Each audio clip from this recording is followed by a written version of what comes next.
Hi, this is IBM Museum. Today we're going to have an unboxing. The first unboxing I've done for my YouTube channel. This box is all the way from Japan. Someone that is known on the CSIPH news group as Sandy. And he's known that I have an interest in checking the SCSI firmware versions of the controllers on PS2 systems and adapters. IBM had a little utility that I went through and enhanced to work with more devices. And so he sent me a package. All I've done is I've masked out our addresses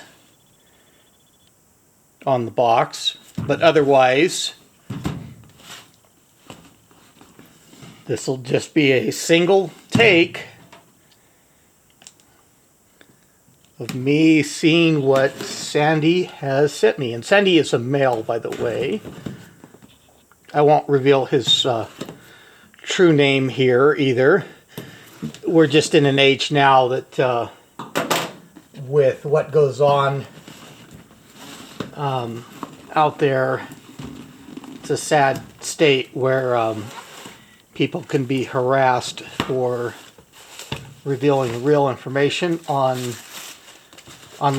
places like YouTube. So let's look through and see what he sent. And a lot of these adapters are different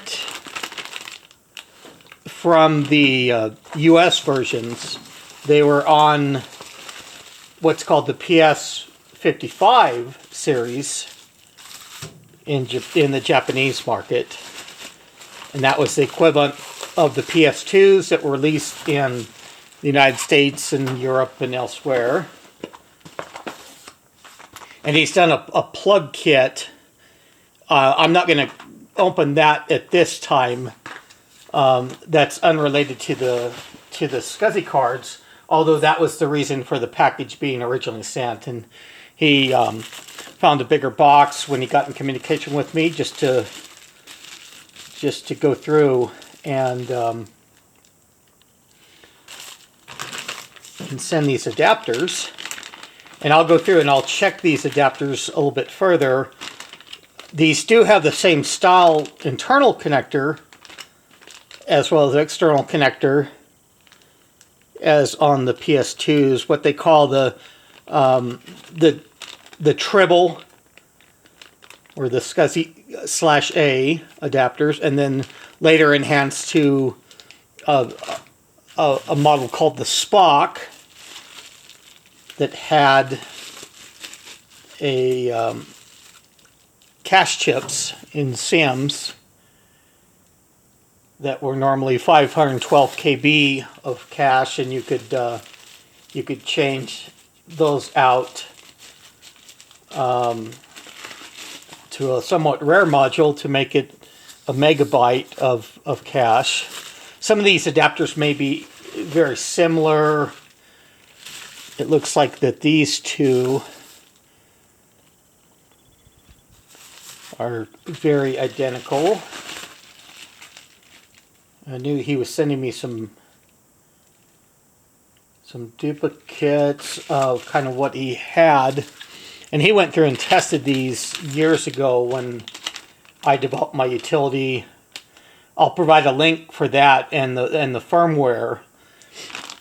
And what we're doing is it's checking the firmware versions that are on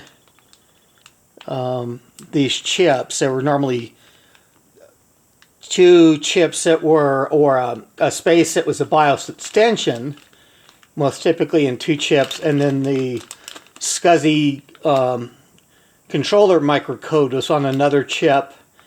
And these are of course, the surface mount arrangements.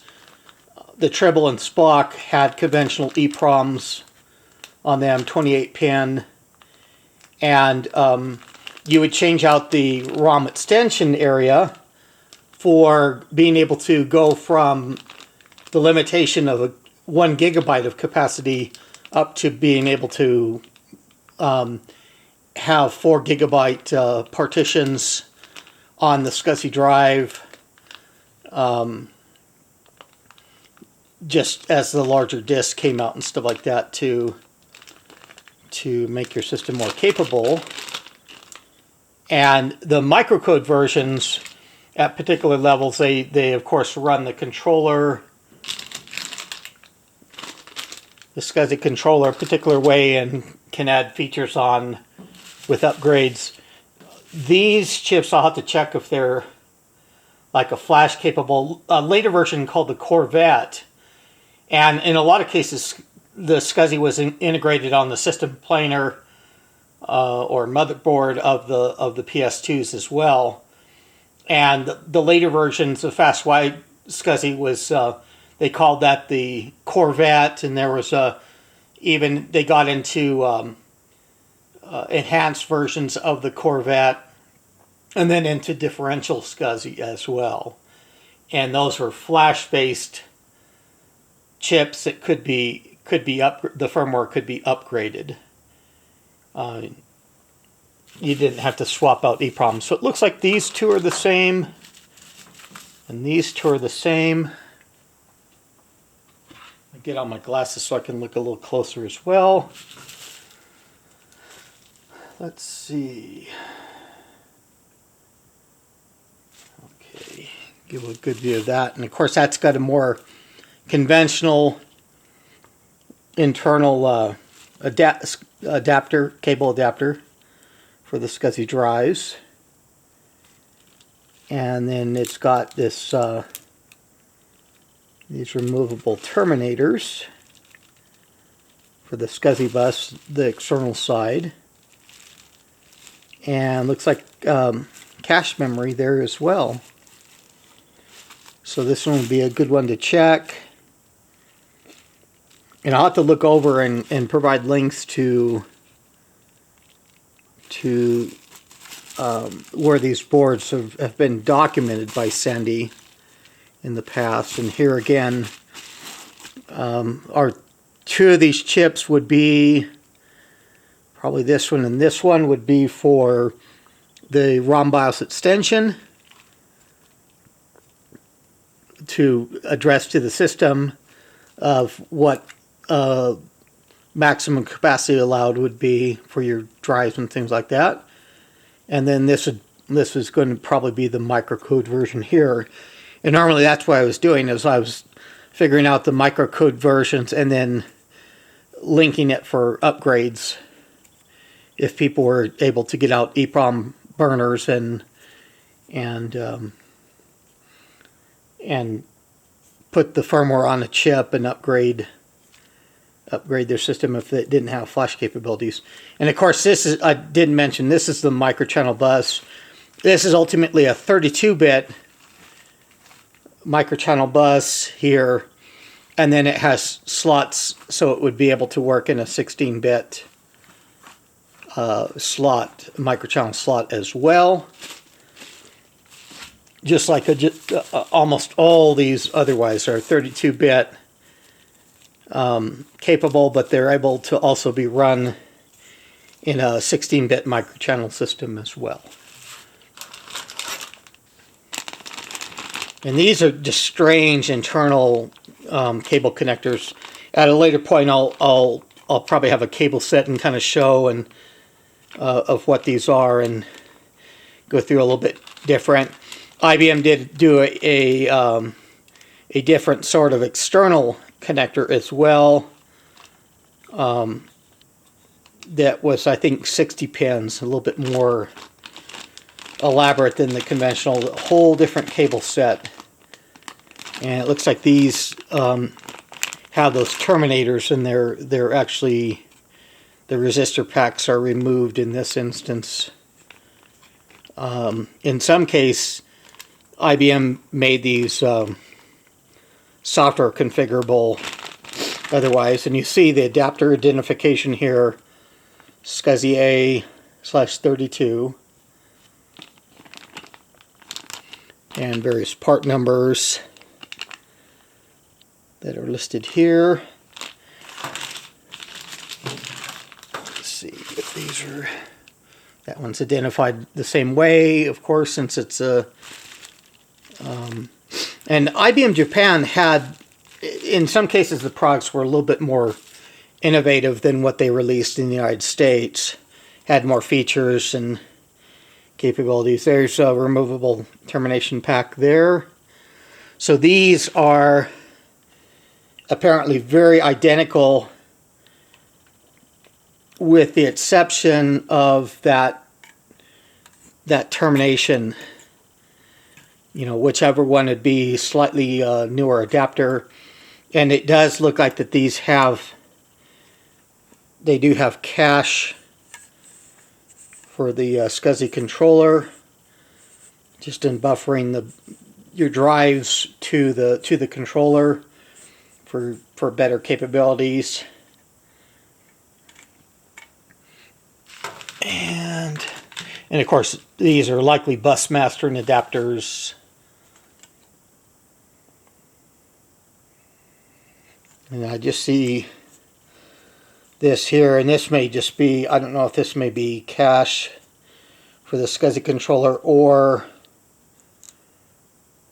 just a little bit of memory to help the SCSI controller. And then part numbers and the EC version, as IBM went through and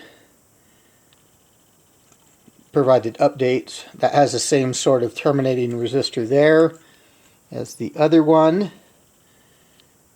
A lot of these have close to the same chips. They're just as IBM went through, and see there is the SCSI A16. So this is what they're viewing as IBM is viewing as a SCSI A16, and then we had the SCSI A /32. And things, and this has the part number and EC version there. And I don't see labeling. I'll have to look online to see what this adapter was identified as. And this adapter with that conventional internal connector was not released in the United States, I don't believe.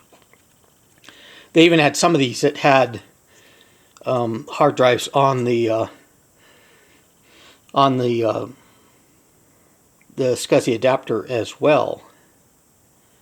And as I say, a lot of these designs were implemented on the system planar in some of the cases of the PS2s and the PS55s in Japan. They weren't adapters, they were integrated. And the system worked with them like they were adapters in additions to the systems, but they were integrated system resources. So that's a very nice gift from Sandy. And I'll be checking these further and providing links, a little bit more information on these boards with time. If you do like the video, please show it by clicking on the appropriate area. And if you like my channel and you want to see more videos like this, please subscribe. This is IBM Museum. Thank you.